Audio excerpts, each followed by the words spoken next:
Hi friends, welcome back to Nando's life Kannada. ಬೆಳಗ್ಗೆ 5:30 ಎದ್ದು ಇಷ್ಟು ಬೇಗ ಏನಕ್ಕಪ್ಪ ಕೆಲಸ ಅಂತ ಅನ್ಕೋತಾ ಇದ್ದೀರಾ. ಇವತ್ತು ತುಂಬ ಇಂಪಾರ್ಟೆಂಟ್ ಕೆಲಸ, ಹಾಸ್ಪಿಟಲ್ ಹೋಗಬೇಕಾಗಿತ್ತು.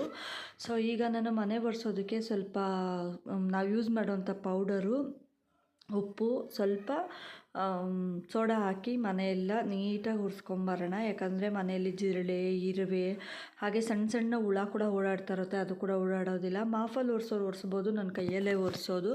ತುಂಬ ಫಾಸ್ಟಾಗೆ ಕೆಲಸ ಮಾಡಬೇಕಾಗಿ ಬಂತು. ಸ್ವಲ್ಪ ಹೊತ್ತು ಕೂಡ ರೆಸ್ಟ್ ಇಲ್ಲದೆ ಹಾಗೆಯೇ ಮನೆಯೆಲ್ಲ ಒರೆಸಿದ್ದಾದಮೇಲೆ ಆಚೆ ಎಲ್ಲ ರಂಗೋಲಿ ಹಾಕಿ ಸೋಮವಾರದ ಪೂಜೆ ಕೂಡ ಬೇಗನೆ ಮುಗಿಸಿದ್ದೀನಿ.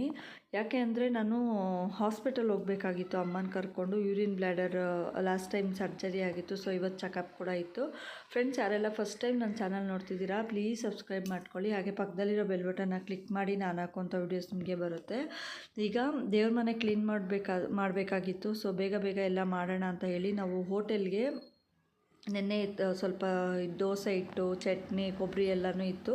ಅದನ್ನೆಲ್ಲ ತೆಗೆದಿಟ್ಟು ಈಚೆಗೆ ಹಾಗೆ ಪೂಜೆ ಮಾಡಿದ್ದಾಯಿತು. ಈಗ ಟೊಮೆಟೊ ತೊಗೊಂಡೋಗಿ ಇಟ್ಟು ಅದ್ರ ಜೊತೆಗೆ ಹೋಟ್ಲಿಗೆ ಏನೇನು ಬೇಕೋ ಅದೆಲ್ಲ ಬೇಗನೆ ರೆಡಿ ಮಾಡಿಕೊಟ್ಟೆ. ಹಾಗೆ ಚಟ್ನಿ ಎಲ್ಲ ರುಬ್ಬಬೇಕಾದ್ರೆ ನನ್ನ ಕೈಯಲ್ಲಿ ವೀಡಿಯೋ ಮಾಡೋಕ್ಕಾಗಲಿಲ್ಲ.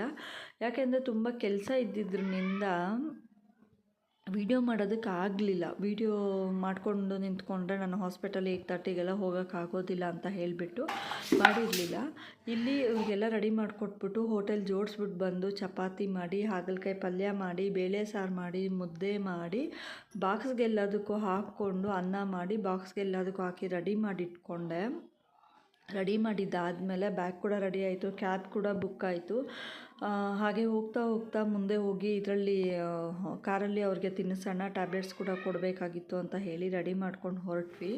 ಅವರು ಕೂಡ ರೆಡಿಯಾಗಿ ಬಂದರು. ಕ್ಯಾಬ್ ಕೂಡ ಆಚೆ ಬಂದಿದೆ. ರೆಡಿ ಆದರೂ ನಾನು ಹೊರಡ್ತಾ ಇದ್ದೀನಿ.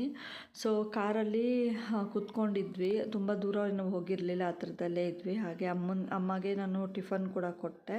ಸೊ ಅವ್ರು ತಿಂತಾಯಿದ್ರು. ನನಗೆ ಯಾಕೋ ತುಂಬ ಟಯರ್ಡ್ ಅನಿಸ್ತಾ ಇತ್ತು. ಯಾಕೆ ಅಂದರೆ ನಾವು ಸಂಡೇ ಔಟ್ಸೈಡ್ ಹೋಗಿದ್ದರಿಂದ ಮಂಡೇ ನನಗೆ ಫುಲ್ಲು ಟಯರ್ಡ್ ಇತ್ತು ಬಾಡಿ, ಬೇಗ ಕೂಡ ಕೆಲಸ ಮಾಡಿದ್ದರಿಂದ.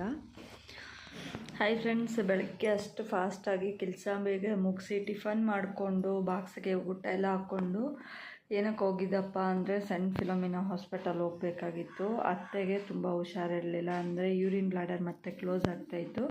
ಆ್ಯಕ್ಚುಲಿ ಇದು ನಾವು 2 ಟೈಮ್ಸ್ ಮಾಡಿದ್ದೀವಿ, ಮತ್ತು ಇದು 3 ಟೈಮ್ ಮತ್ತೆ ಕ್ಲೋಸ್ ಆಗ್ತಾ ಇರೋದ್ರಿಂದ ಯೂರಿನ್ ಪಾಸ್ ಮಾಡೋದಕ್ಕೆ ಕಷ್ಟ ಅಂತ ಹೇಳ್ತಾಯಿದ್ರು. ಇನ್ಫೆಕ್ಷನ್ ಕೂಡ ತುಂಬಾ ಆಗ್ತಾಯಿತ್ತು. ಸೊ ಹಾಗಾಗಿ 2 ಮಂತ್ಸ್ ಚೆಕಪ್ ಕೂಡ ಇತ್ತು ಇವತ್ತು. ಸರಿ ಕರ್ಕೊಂಡು ಹೋದರೆ ಅವರು ಕೂಡ ಏನು ಪ್ರಾಬ್ಲಮ್ ಇಲ್ಲ, ಬಟ್ ಲೈಟಾಗಿ ಕ್ಲೋಸ್ ಆಗ್ತಾಯಿದೆ, ಮತ್ತು 2 ಮಂತ್ಸ್ ಬಿಟ್ಟು ಬನ್ನಿ ಅಂತ ಹೇಳಿ ಒಂದು ಚೆಕಪ್ ಎಲ್ಲ ಮಾಡಿಸಿ ಟ್ಯಾಬ್ಲೆಟ್ ಎಲ್ಲ ಕೊಟ್ಟರು. ತುಂಬ ಸುಸ್ತಾಗಿದೆ. ನಾನು ಬೆಳಗ್ಗೆಯಿಂದ ಏನೂ ಕೂಡ ತಿಂದಿರಲಿಲ್ಲ. ಜಸ್ಟ್ ಈಗ ತಾನೇ ಬಂದಿದ್ದು ಮನೆಗೆ. ಬಾಕ್ಸಿಗೆ ಹಾಕ್ಕೊಂಡು ಹೋಗಿದ್ದಿದ್ದು. ಅವ್ರಿಗೆ ಹೋಗ್ಬೇಕಾದ್ರೆ ಟಿಫನ್ ತಿನ್ನಿಸ್ಬಿಟ್ಟಿದ್ದೀನಿ. ಅದು ಕೂಡ ನಾನು ವಿಡಿಯೋ ಮಾಡಿದ್ದೀನಿ. ಮತ್ತು ನಾನು ಮನೆಗೆ ಬಂದು ಮನೆಯಲ್ಲಿ ಸ್ವಲ್ಪ ನಾನು ಊಟ ಮಾಡಿದೆ. ತುಂಬ ಸುಸ್ತಾಗ್ತಾಯಿದೆ, ನಿದ್ದೆ ಕೂಡ ಬರ್ತಾಯಿದೆ. ಸೊ ರೆಸ್ಟ್ ಮಾಡೋಣ ಅಂತ ಬೆಳಗ್ಗೆಯಿಂದ ಬರೀ ಓಡಾಡಿದ್ದು, ಬೇಗ ಮನೇಲಿ ಕೆಲಸ ಮಾಡಿದ್ದು ಸಾಕಾಗಿದೆ.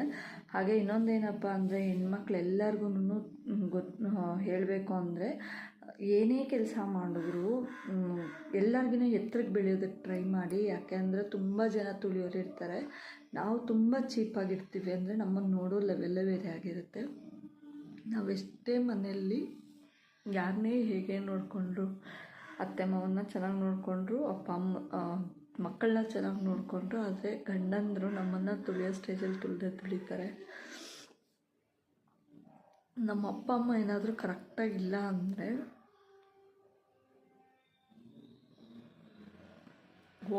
ಹೋಗಿರೋ ಸೊಸೆಗಳಿಗೆ ಎಷ್ಟು ನೋವಿರುತ್ತೆ ಅಂತ ಹೇಳೋಕ್ಕಾಗೋದಿಲ್ಲ.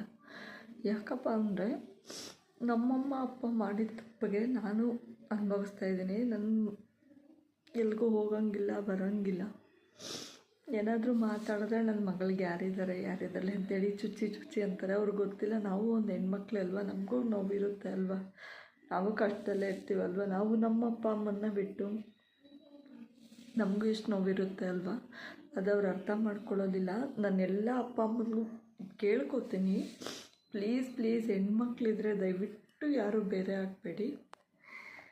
ನೀವು ಬೇರೆ ಆಗೋದ್ರಿಂದ ಹೆಣ್ಮಕ್ಳ ಜೀವನ ಹೇಗಿರುತ್ತೆ ಅಂದರೆ ಈ ಕಡೆ ಅಪ್ಪ ಮನೆಗೂ ಹೋಗೋಕ್ಕಾಗಲ್ಲ, ಈ ಕಡೆ ಅಮ್ಮ ಮನೆಗೂ ಹೋಗೋಕ್ಕಾಗಲ್ಲ. ಕೆಲವೊಬ್ರು ಇರ್ತಾರೆ ಅಮ್ಮಂದ್ರು ತುಂಬ ಚೆನ್ನಾಗಿ ನೋಡ್ಕೊತಾ ಇರ್ತಾರೆ. ಇನ್ನು ಕೆಲವರು ತುಂಬ ಚೀಪಾಗಿ ನೋಡ್ತಾ ಇರ್ತಾರೆ. ಹೆಣ್ಮಕ್ಳಂದ್ರೆ ಗಂಡು ಮಕ್ಳನ್ನೇ ಅವ್ರ ತಲೆ ಮೇಲೆ ಇಟ್ಕೊಂಡಿರ್ತಾರೆ. ಅಂಥವ್ರಂತೂ ಅತ್ತೆ ಮನೇಲಿ ಹೇಳೋಕ್ಕಾಗೋದಿಲ್ಲ, ಅಷ್ಟು ನೋವು ತಿಂತಾ ಇರ್ತಾರೆ. ಈ ಕಡೆ ಹೇಳೋಂಗೂ ಇಲ್ಲ. ಅತ್ತೇನೆ ತಾಯಿಗಿನೇ ಹೆಚ್ಚಾಗಿ ಇಟ್ಕೊಂಡಿದ್ರೇನು, ಅಷ್ಟು ಚೆನ್ನಾಗಿ ನೋಡ್ಕೊಂಡಿದ್ರೇನು ಅವ್ರು ನೋಡೋ ಇದೇ ಬೇರೆ ಇರುತ್ತೆ. ನಾವು ಮನೆ ಕೆಲಸದವ್ರ ಥರ ನೋಡ್ತಾ ಇರ್ತಾರೆ. ತುಂಬ ಮನ್ಸಿಗೆ ನೋವಾಗುತ್ತೆ. ನನಗೆ ಇವತ್ತು ಬೆಳಗ್ಗೆ ಒಂದು ಇನ್ಸಿಡೆಂಟ್ ನಡೆದಿತ್ತು. ಎಷ್ಟು ನೋವಾಯಿತು ಅಂದರೆ ಮನಸ್ಸಿಗೆ. ಮಗಳಿಗೆ ಬುದ್ಧಿ ಹೇಳ್ತಾರೆ ಅಂದ್ಬಿಟ್ಟು ನಾನು ಒಂದೇ ಒಂದು ಮಾತು ಹೇಳಿದೆ. ಅವ್ರ ಮಗಳಿಗೆ ಹೇಳಲಿಲ್ಲ, ನನ್ನ ಅನ್ನೋ ಬೆಳಗ್ಗೆಯಿಂದ ಮನಸ್ಸಿಗೆ ತುಂಬ ದುಃಖ ಆಗ್ತಾಯಿದೆ, ನೋವಾಗ್ತಾಯಿದೆ. ನನ್ನ ಮಗಳಿಗೆ ಯಾರೂ ಇಲ್ಲ ಅಂತ ಚುಚ್ಚಿ ಅಂತಾರಲ್ವ, ನಾವು ನಿಮ್ಮನ್ನು ನಂಬಿ ಮನೆಗೆ ಬಂದಿದ್ದೀವಿ, ನಿಮ್ಮಂಗೆ ಅಲ್ವಾ ಅಂತ ನನಗೆ ಅನ್ನಿಸ್ತು. ಸೊ ಅದಕ್ಕೆ ಕೈಯಲ್ಲಿ ಕೆಲಸ ಇರಬೇಕು. ಹೆಣ್ಮಕ್ಳಿಗೆ ದುಡಿಬೇಕು. ನಮ್ಮ ಹತ್ರ ಕಾಸಿದ್ರೆ ಎಲ್ಲರೂ ಹುಡ್ಕೊಂಡು ಬರ್ತಾರೆ ನಮ್ಮನ್ನು. ಗಂಡನೂ ಅಷ್ಟೇ, ಅಪ್ಪ ಅಮ್ಮನೂ ಅಷ್ಟೇ, ತಮ್ಮನೂ ಅಷ್ಟೇ, ಅಣ್ಣಂದರೂ ಅಷ್ಟೇ, ಎಲ್ಲರೂ ಹುಡ್ಕೊಂಬರ್ತಾರೆ. ಮನೆಗಿರೋರು ಚೆನ್ನಾಗಿ ನೋಡ್ಕೊಳ್ತಾರೆ. ಸೊ ಹಾಗಾಗಿ ಪ್ಲೀಸ್ ಎಲ್ಲರೂ ಕೈ ತುಂಬ ಕೆಲಸ ಇಟ್ಕೊಂಡು ದುಡೀರಿ. ನನಗಾಗಿರೋ ನೋವು ಯಾವ ಹೆಣ್ಮಕ್ಳಿಗೂ ಆಗೋದು ಬೇಡ ಅಂತ ಕೇಳ್ಕೊತಾ ಇದ್ದೀನಿ. ಏನಪ್ಪ ಅಂದರೆ ಇವತ್ತು ಹಾಸ್ಪಿಟಲ್ ಹೋಗಿ ಬಂದಿದ್ದರಿಂದ ತುಂಬ ಸುಸ್ತಾಗ್ತಾಯಿದೆ. ಸೊ ವಿಡಿಯೋ ಕೂಡ ಕಂಪ್ಲೀಟ್ ಮಾಡೋಕ್ಕಾಗ್ತಾಯಿಲ್ಲ. ನಾನು ನೆಕ್ಸ್ಟ್ ವ್ಲಾಗ್ ಜೊತೆನೂ ಇಲ್ಲ ಅಡುಗೆ ವಿಡಿಯೋ ಜೊತೆನೇ ಬರ್ತೀನಿ. Thank you, bye.